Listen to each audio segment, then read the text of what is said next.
Chicken মশলা খুবই সহজ এবং খুবই সুস্বাদু একটি রেসিপি। আর আজকে এই চিকেন মশলা রেসিপিটাই আপনাদের সাথে শেয়ার করব। তো প্রথমে এখানে আমি 1 কেজির কম চিকেন নিয়েছি। আর চিকেনের পিসগুলোকে বেশি বড়ও না আবার বেশি ছোটও না, এভাবে কেটে নিয়েছি। তো এগুলোকে প্রথমে ম্যারিনেট করে রাখবো। তার জন্য এখানে 1 টেবিল চামচ করে আদা রসুন পেস্ট দিয়েছি, স্বাদমতো লবণ দিয়েছি, আর দিব 1 টেবিল চামচ কাশ্মীরি লাল মরিচের গুঁড়ো, এতে করে একটা সুন্দর কালার চলে আসবে। এরপর দিয়েছি 1 টেবিল চামচ গোলমরিচের গুঁড়ো আর 1 টেবিল চামচ হলুদ গুঁড়ো। তারপর এখানে একটা লেবুর টুকরো আমি চিপড়িয়ে দিয়েছি। তারপর এখানে 1 টেবিল চামচ সরিষার তেলও দিয়েছি।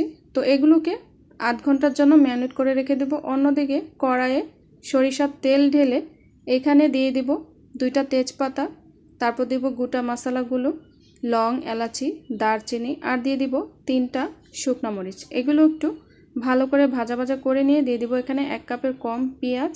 তো পেঁয়াজটা কিন্তু ভালো করে ভেজে নিতে হবে।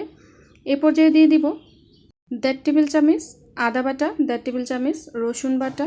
তো এগুলোকে একটু ভালো করে ভেজে নিতে হবে যেন আদা রসুনের কাঁচা গন্ধটা চলে যায়। তো এই পর্যায়ে আমি 3-4টা কাঁচামরিচ ছোট ছোট কিউব করে কেটে দিয়েছি। তো এইগুলো একটু ভাজা ভাজা করে নিব। তো এ পর্যায়ে দিয়ে দিব 1 টেবিল চামচ হলুদ গুঁড়ো, লাল মরিচের গুঁড়ো দিব 1/2 টেবিল চামচ, আর 1 টেবিল চামচ দেব ধনিয়ার গুঁড়া, 1 টেবিল চামচ জিরার গুঁড়ো, আর দিয়ে দিব 1 টেবিল চামচ কাশ্মীরি লাল মরিচের গুঁড়া। তো এই পর্যায়ে আমি এখানে 2টা টমেটো পেস্ট দিয়ে নিয়েছি, এতে করে গ্রেভিটা একটু ঘন হবে আর চিকেনটাও খেতে খুবই সুস্বাদু হবে। তো আমি মশলাটা ভালো করে কষিয়ে নিব। তার জন্য একটু পানি দিয়ে 2 মিনিট ঢেকে রাখবো, এতে করে তেলটা উপরে ভেসে উঠবে। আর এ পর্যায়ে আমি ম্যারিনেট করা চিকেনটা দিয়ে দিব।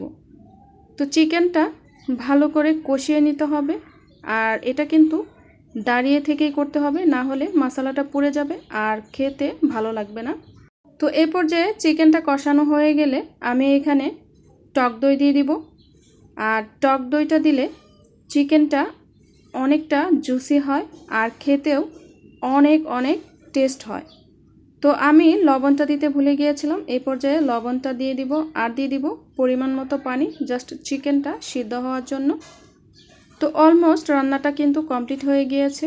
তো ভিউয়ার্স, আপনারা দেখেই বুঝতে পারছেন এর কালারটা কতটা সুন্দর এসেছে আর এর গ্রেভিটা কতটা ভারী হয়েছে। তো আশা করছি আপনারা এভাবে একবার হলেও ট্রাই করে দেখবেন, এটা কিন্তু খেতে অসম্ভব মজা হয়। তো ভিউয়ার্স, ভিডিওটি যদি আপনাদের কাছে অনেক ভালো লেগে থাকে তাহলে শেয়ার করে রেখে দিতে পারেন। তো আজকে এই পর্যন্তই। আল্লাহ হাফেজ।